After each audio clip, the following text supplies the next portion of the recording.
నమస్కారం NSTV news కి స్వాగతం. నా పేరు ఉషా. ముందుగా ముఖ్యాంశాలు.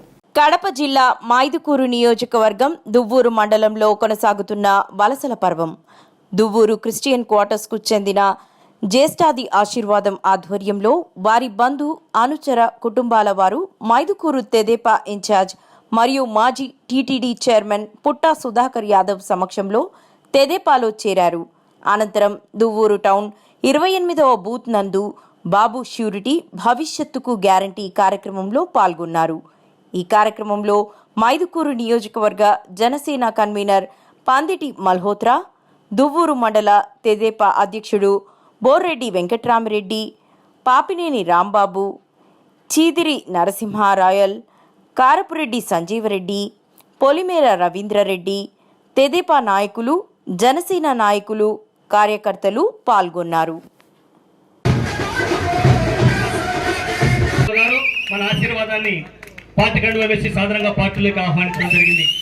జగన్మోహన్ రెడ్డి గారు ఇక్కడనే ఒక శంకుస్థాపన చేసిండు. కేసీ కెనాల్, ఇది మన నేల్టూరు దగ్గర. ఎప్పుడు 2019 డిసెంబర్లో శంకుస్థాపన చేసిండు. ఏం శంకుస్థాపన చేసిండు?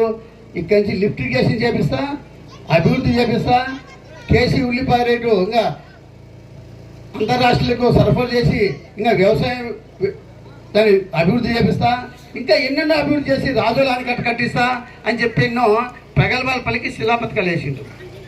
ఈ సంవత్సరం ఒకటి అడుగుతున్నా, ఈ సంవత్సరము వర్షం లేక రైతులు పంట పండించే అవకాశము లేదు.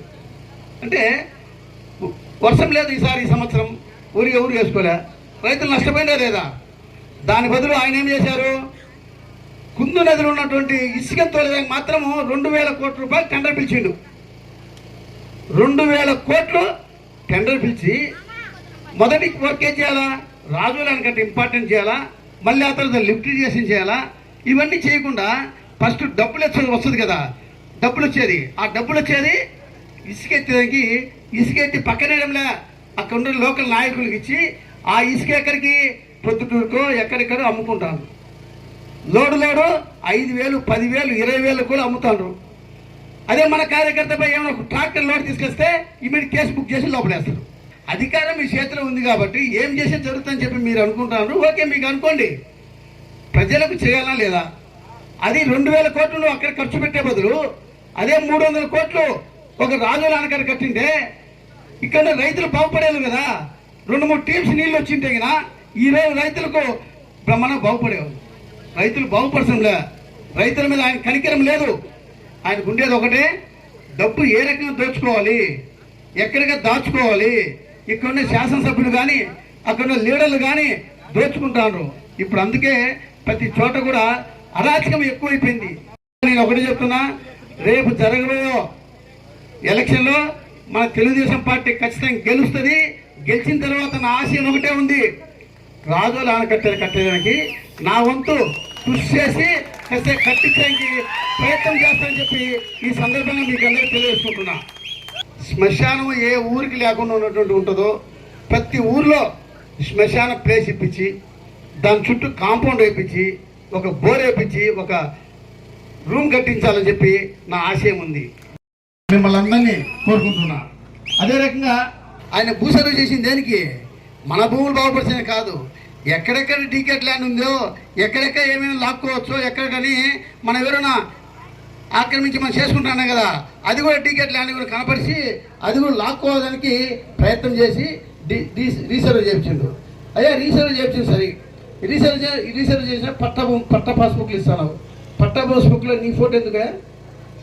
నీ ఫోటో నువ్వేమైనా భూమి ఇచ్చినవా? పాపం ఎంత వాళ్ళ అబ్బలు వాళ్ళ తాతలు ఎప్పుడో వాళ్ళ నాయనలు సంపాదించిన ఆస్తి అది. వాళ్ళ ఆస్తిలో నీ ఫోటో పెట్టాల్సిన అవసరం ఏముంది? నువ్వేమో ఇచ్చినేమన్నా ఆస్తి? నువ్వేమైనా టీకెట్ ఎవరికైనా ఇస్తేనే వాళ్ళు పెట్టుకుని నువ్వు కావాలి ఎవరుతాండ్రు.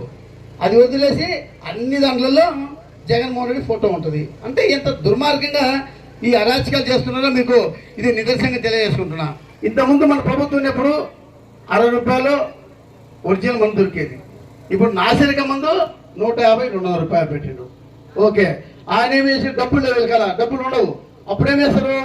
వీళ్ళేమో భార్య తాళి తాకట్టు పెట్టి మందు తాగుతారు. ఈ జగన్మోహన్ రెడ్డి ఏం చేసిండు? ఈ మందు తాగేమో తాకట్టు పెట్టి 15,000 కోట్లు లోన్ తీసుకొచ్చిండు. అంటే ఇంకా 15 సంవత్సరాలు మందు బావులే తాకట్టు పెట్టేసింది ఈ జగన్మోహన్ రెడ్డి. అంటే ఇటువంటి ఒకటి కాదు, మనకు చెప్పేది ఒకటి చేసేది ఒకటి. ఈయన కూడా జగన్మోహన్ రెడ్డి కూడా ఇప్పటికి అయిపోయింది, ఇంకా దుకాణం బంద్ చేసుకొని ఇంకా పార్టీ లేకుండా పోతుంది. ఎందుకంటే వాళ్ళ చెల్లెలు ఒక పక్క వచ్చింది, కాంగ్రెస్ పార్టీలో ఒక తిరుగుబానం అయింది. రేపు ఎలక్షన్ వచ్చిన తర్వాత ఆయన ఓడిపోతారు, ఆయన మళ్ళా కటకాలు జైలుకి పోతారు, ఆ పార్టీ కాపాడిన నాయకుడే ఉన్నాడు. నేను రాజకీయానికి వచ్చింది సంపాదన కోసం రాలే, ఏదో పదవుల కోసం రాలే, ఏదో 10 మందికి సేవ చేయాలి, అవకాశం ఇస్తే కన్నా 10 మంది మంచి చేయాలని వచ్చిన. కాబట్టి అవకాశాన్ని మీరందరూ ఇవ్వాలని చెప్పి కోరుకుంటూ ఆవుల ఆదాం లంబు చిటికల రాజేంద్ర తమ్ముడు కండువాల